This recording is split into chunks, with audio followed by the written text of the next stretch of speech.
네, 경실련TV 구독자 여러분 반갑습니다. 오늘은 서울대학교 행정대학원 박상인 교수님을 모시고요. 재벌 이야기를 해볼까 하는데요. 자, 교수님, 이제 대한민국의 재벌 문제가 무엇이라고 생각하고 그렇다면 그 재벌 문제가 왜 발생하는지 한번 오늘 질문을 해볼까 하는데요. 교수님께서 어떻게 생각하십니까? 네, 우리 재벌 그러면 여러 가지 의미로 일반인들이 사용을 하고 있습니다. 돈 많은 사람도 재벌이라고 하기도 하고요. 삼성그룹을 재벌이라고 하기도 하고 또 삼성그룹의 총수일가를 재벌이라고 부르기도 합니다. 일반적으로 혼용이 되고 있습니다만은 조금 더 학술적 의미에서 재벌을 정의하자면은 대규모 기업 집단인데 이 대규모 기업 집단이 특정 가문이나 개인에 의해서 실질적으로 지배되는 것을 재벌이라고 합니다. 그러니까 삼성그룹은 아주 한국 경제에서 차지하는 비중이 큰 대규모 기업 집단이죠. 그리고 이 삼성그룹이 특정 개인이나 가문에 의해서 이재용 일가에 의해서 지배되고 있기 때문에 재벌이라고 합니다. 그리고 이 총수 일가라고 부르죠. 이재용 일가를 총수 일가라고 부른다. 그리고 삼성과 삼성전자 계열사들하고 기업 집단을 또 혼돈을 하기도 합니다. 그렇지만 삼성전자는 재벌이 아니고요. 대기업입니다. 재벌에 소속된 대기업 계열사다라는 이야기고요. 우리가 해방 이후에 일본에서 재벌이라고 있었던 기업 집단 때문에 돈 많은 사람을 재벌이라고 부른 역사가 있어요. 그러다 보니까 재벌 그러면 부자 이렇게 부르기도 하는데 우리가 재벌 문제라고 말할 때 그런 의미의 돈이 많다는 의미가 아니고요. 경제에서 비중이 굉장히 큰 기업 집단이 특정 개인이나 가문에 의해서 지배되고 있는 집단이다. 이게 이제 재벌의 정의가 되겠습니다. 자, 그럼 재벌이 왜 문제냐? 한국 경제 발전이 1960년대 이후에 정부 주도 재벌 중심으로 이루어졌어요. 그러니까 특정한 기간 한 1960년대부터 한 30년 적어도 30년 이상 기간 동안에 경제 발전이 굉장히 성공적이었고 거기서 한국 재벌들의 역할 또는 그 과정을 통해서 사실 재벌이 형성이 된 것이죠.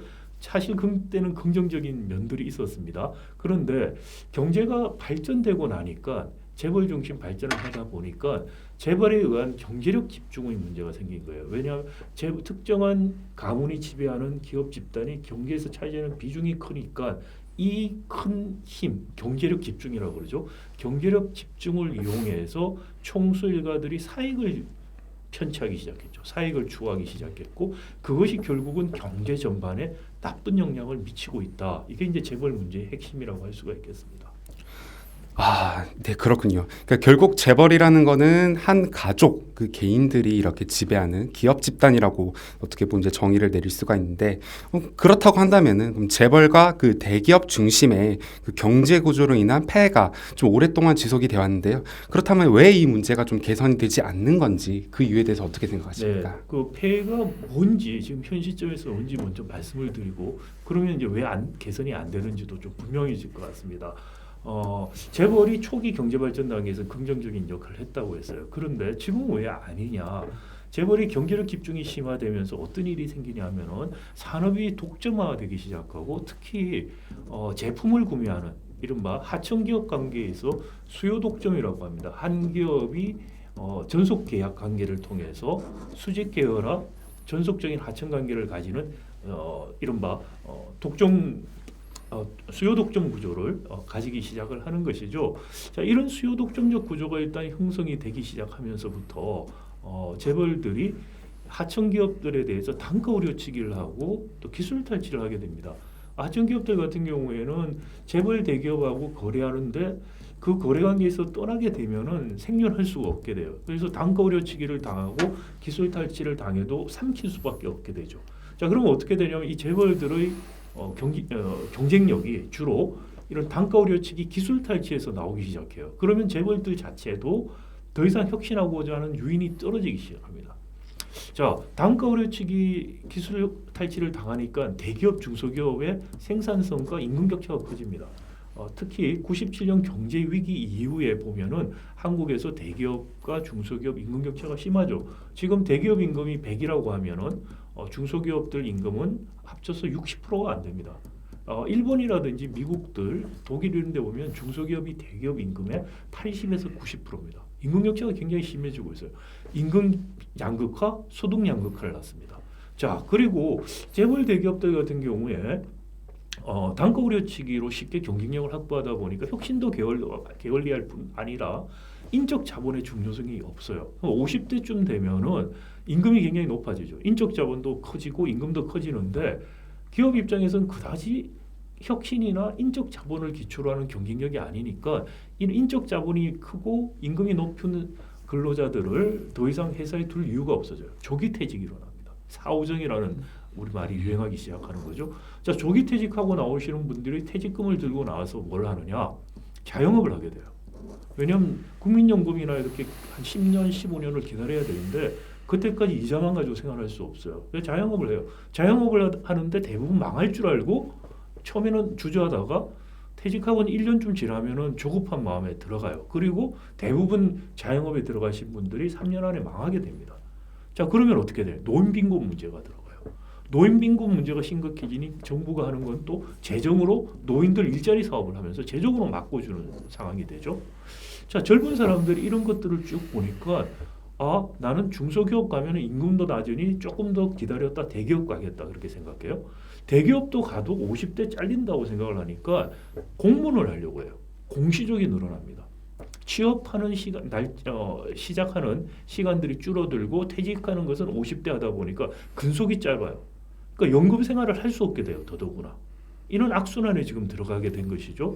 젊은 사람들은 또 취업이 늦어지니까 결혼을 늦게 하게 되고 또 이게 애들 낳아서 키운다는 게 너무 어려워지는 거니까 출산을 안 하려고 해요. 출산율 저하 문제.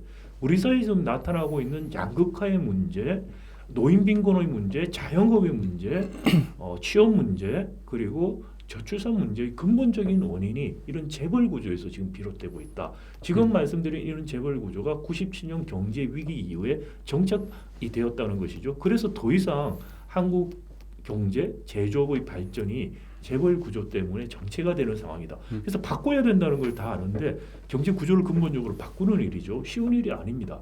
자, 그런데 재벌이 한국 경제에서 차지하는 비중이 커지다 보니 어떻게 되나요? 사회에 대한 영향력이 굉장히 큽니다. 이번에도 이재용 부회장 재판 관련해서 준법감시위원회 만들었죠. 거기 보시면은 전직 대법관, 전직 검찰차장, 전직 시민운동가, 현직 교수들이 들어가 있어요. 뭘 보여주느냐?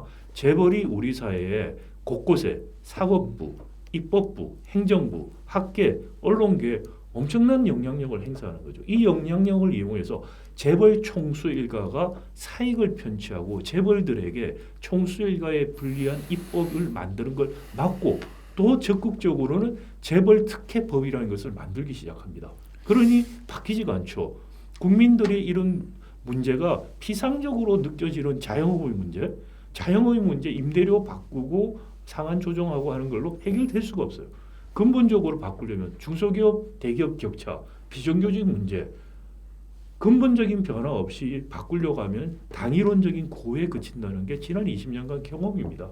자, 이걸 바꾸려면은 힘의 관계에 있어서 재벌의 지나친 영향력을 억제해야 되고 이거를 결국 억제할 수 있는 것은 국민밖에 없다는 것이죠. 왜? 지금 말씀드린 정치인, 관료, 언론인, 법조인, 교수 모두 다 재벌에게 포획이 되어 있다고 볼 수가 있어요. 그런 상황에서 아는 것만이 제대로 알고 국민들의 투표권을 제대로 행사하는 것만이 재벌 개혁과 한국 경제 개혁 그리고 우리 삶을 지키는 최소한의 수단임을 우리가 알 필요가 있겠습니다.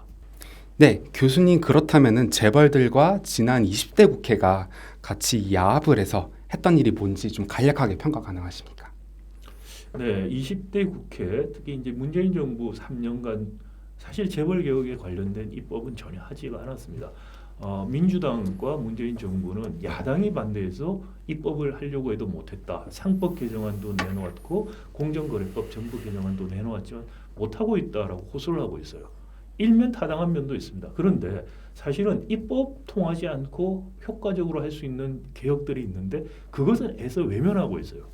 제가 재벌들이 로비를 통해서 사회의 다양한 이른바 오피니언 리더들에 대한 로비를 통해서 자신들에게 유리한 입법을 하고 불리한 것을 막는다고 말씀을 드렸는데 문재인 정부에서 또는 20대 국회에서 보면은 그런 일들이 실제로 벌어지고 있죠.